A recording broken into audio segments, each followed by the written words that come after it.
Gusto mo ba na ikaw at ikaw lamang ang mamahalin niya habang buhay? Malayo o malapit man kayo sa isa't isa? Yung ikaw lang palagi ang priority niya at sobra-sobra ang pagmamahal na ibibigay niya sa'yo. Kung gusto mo na maging ganito ang partner mo sa'yo, ay gawin mo itong ritual na ibabahagi ko sa inyo ngayon.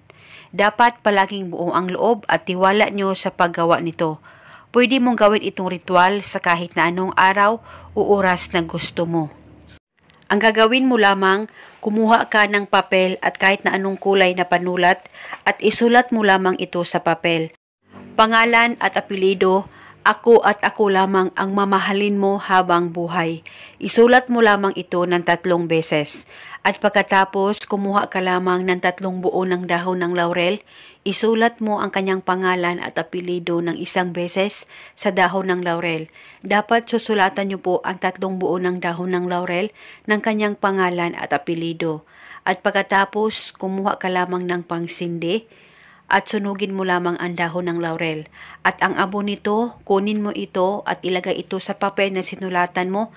At pagkatapos, ibalot niyo po ang abo sa papel na sinulatan mo ng kanyang pangalan at apelyido at ang hiling. At nang mabalot mo na ito, hawakan mo muna saglit ang papel o ang ritual na ginagawa mo.